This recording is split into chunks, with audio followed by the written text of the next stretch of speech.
안녕하세요. 6월 9일 화요일 매일 성경 말씀 묵상 시간입니다. 오늘 함께 하실 본문 말씀은 고린도전서 6장 1절에서 11절까지 말씀입니다. 본문을 함께 읽으시면서 시작하시도록 하겠습니다. 여러분 가운데서 어떤 사람이 다른 사람과 소송할 일이 있을 경우에 성도들 앞에서 해결하려 하지 않고 불의한 자들 앞에 가서 재판을 받으려 한다고 하니 그럴 수 있습니까? 성도들이 세상을 심판하리라는 것을 여러분은 알지 못합니까? 세상이 여러분에게 심판을 받겠거늘 여러분이 아주 작은 사건 하나를 심판할 자격이 없겠습니까? 우리가 천사들도 심판하리라는 것을 알지 못합니까? 그러한데 하물며 이 세상 일이야 말할 나위가 있겠습니까? 그러니 여러분에게 일상의 일과 관련해서 송사가 있을 경우에 교회에서 멸시하는 바깥 사람들을 재판관으로 앉히겠습니까? 나는 여러분을 부끄럽게 하려고 이 말을 합니다. 여러분 가운데는 신도 사이에서 생기는 문제를 해결하여 줄 만큼 지혜로운 사람이 하나도 없습니까? 그래서 신도가 신도와 맞서 소송을 할 뿐 아니라 그것도 믿지 않는 사람들 앞에 한다는 말입니까? 여러분이 서로 소송을 제기하는 것부터가 벌써 여러분의 실패를 뜻합니다. 왜 차라리 불의를 당해주지 못합니까? 왜 차라리 속아주지 못합니까? 그런데 도리어 여러분 자신이 불의를 행하고 속여 빼앗고 있으며 그것도 신도들에게 그런 짓을 하고 있습니다. 불의한 사람들은 하나님 나라를 상속받지 못하리라는 것을 알지 못합니까? 착각하지 마십시오. 음행을 하는 사람들이나 우상을 숭배하는 사람들이나 간음을 하는 사람들이나 여성 노릇을 하는 사람들이나 동성애를 하는 사람들이나 도둑질하는 사람들이나 탐욕을 부리는 사람들이나 술 취하는 사람들이나 남을 중상하는 사람들이나 남의 것을 약탈하는 사람들은 하나님 나라를 상속받지 못할 것입니다. 여러분 가운데 이런 사람들이 더러 있었습니다. 그러나 여러분은 주 예수 그리스도의 이름과 우리 하나님의 성령으로 씻겨지고 거룩하게 되고 의롭게 되었습니다. 바울은 5장에서 교회 안의 성적 타락을 다루고 나서 오늘 본문인 6장에서 고린도 교회의 또 다른 민낯을 꺼내듭니다. 성도들이 서로 소송을 걸고 있다라는 것입니다. 세상 법정 앞에 형제를 끌고 나간다라는 것입니다. 우리는 이 본문을 너무 빨리 교인끼리 소송하지 말라는 교훈으로 읽어버리는 경향이 있습니다. 그런데 그게 전부였다면 바울이 이렇게까지 격하게 말할 이유가 없었습니다. 이 본문은 소송 매뉴얼이 아닙니다. 정체성에 관한 이야기입니다. 당시 그레코 로만 사회에서 소송은 단순한 법적 분쟁이 아니었습니다. 그것은 자신의 사회적 지위와 명예를 과시하는 무대였습니다.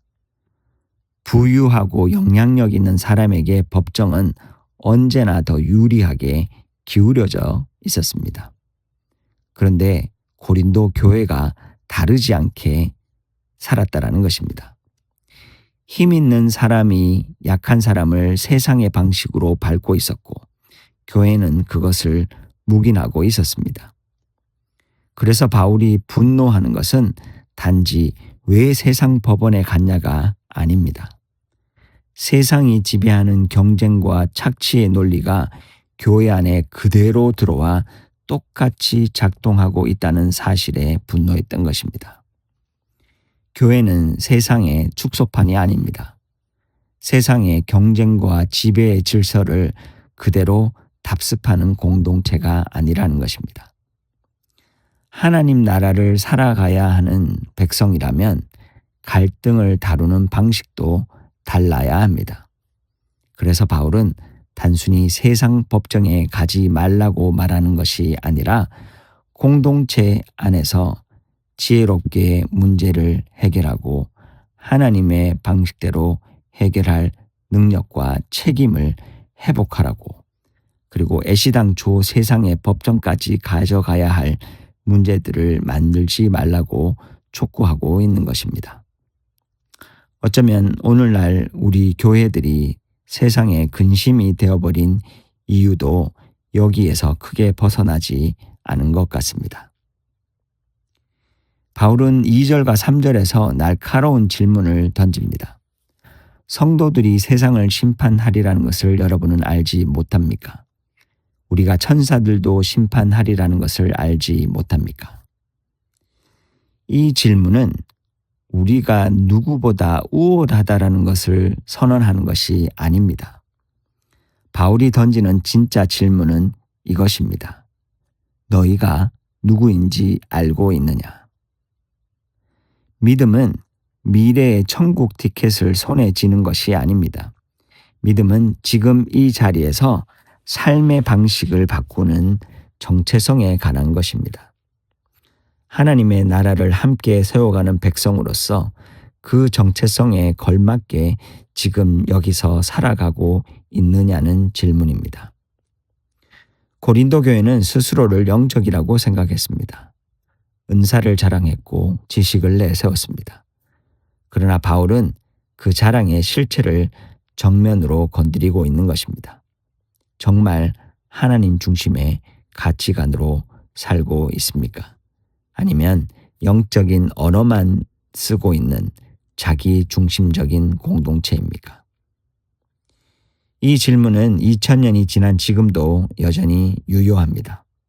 우리 안에 영적 교만이 자리 잡고 있지는 않은지, 진짜로 하나님 중심의 이웃 중심의 공동체를 만들어가고 있는지 살펴보아야 할 것입니다. 계속해서 9절과 10절에서 바울은 갑자기 하나님 나라를 상속받지 못하는 죄들의 목록을 꺼내는 것처럼 보입니다. 언뜻 보면 앞의 소송 이야기와는 연관성이 없어 보입니다. 그러나 여기에 나오는 이 목록은 단순히 특정 죄인들을 정죄하기 위한 명단이 아닙니다.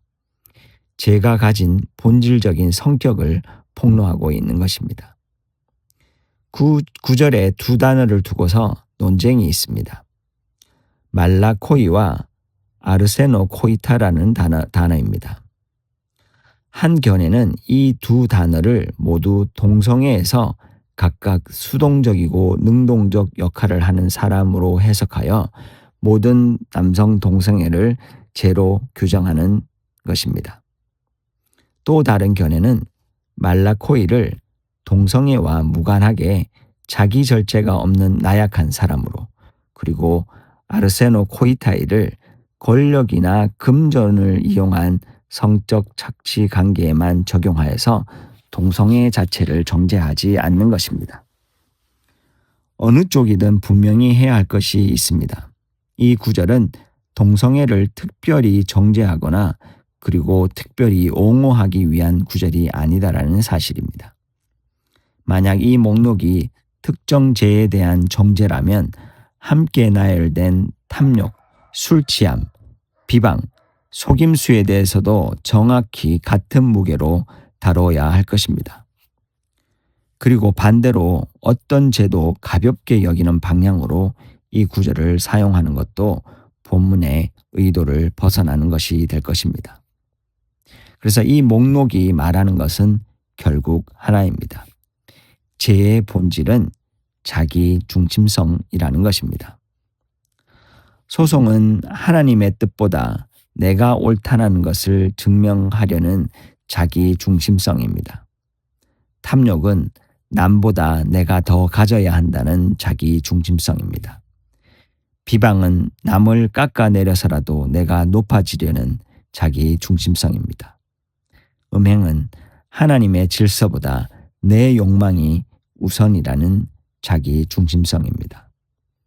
우상 숭배는 하나님 대신 내가 원하는 것을 신으로 앉히는 자기 중심성입니다. 고린도전서 전체를 간통하는 문제가 바로 이것입니다. 자기 중심성. 영적인 언어를 쓰면서도 은사를 자랑하며 지식을 내세우며 여전히 중심에는 하나님이 아니라 내가 서 있는 것입니다. 그리고 본문의 핵심이 마지막 11절에서 터져 나옵니다. 여러분 가운데 이런 사람이 더러 있었습니다. 그러나 여러분은 주 예수 그리스도의 이름과 우리 하나님의 성령으로 씻겨지고 거룩하게 되고 의롭게 되었습니다. 복음은 제 목록을 나열하는 것으로 끝나지 않습니다. 복음은 새로운 정체성으로 이어지는 것입니다. 2절과 3절에서 바울이 말한 정체성, 즉 세상과 천사를 심판할 하나님 나라의 백성이라는 정체성이 하나님이 미래에 우리에게 주실 궁극적인 정체성이라면 11절의 정체성은 그리스도께서 십자가의 단번에 이루신 것을 통해 이미 우리에게 주어진 정체성입니다. 씻겨진 자, 거룩하게 된 자, 의롭게 된 자. 이것은 우리의 도덕적 우수함이 만들어낸 결과가 아닙니다. 우리의 노력이 쌓아 올린 성취도 아닙니다. 예수 그리스도의 순종이 우리에게 덧입혀진 은혜라는 사실입니다. 바울이 고린도 교회에 던진 질문은 결국 이것입니다. 너희는 씻겨진 자로 살고 있느냐? 아니면 여전히 씻겨지기 전의 방식으로 살고 있느냐? 이 질문은 지금 우리에게도 그대로 날아옵니다. 오늘 내가 서 있는 이 자리에서, 가정에서, 직장에서, 공동체 안에서 씻겨진 자의 방식으로 한 걸음을 내딛는 것, 그것이 바울이 말하는 정체성의 삶입니다. 거창한 결단이 아니어도 됩니다. 오늘 내가 옳다라는 것을 내려놓는 것, 오늘 내 욕망보다 이웃을 먼저 보는 것, 오늘 하나님 나라의 방식을 선택하는 것, 그 작은 선택들이 쌓여 공동체를 바꾸고 세상 앞에 교회가 무엇인지를 보여주게 될 것입니다. 우리는 이미 새로운 사람입니다. 이제 그 새로운 사람답게 살아가는 또 다른 하루가 되기를 소망하며 함께 기도하시겠습니다. 하나님, 오늘도 말씀을 통해 우리의 정체성과 하나님 나라의 본질을 보게 하시니 감사합니다.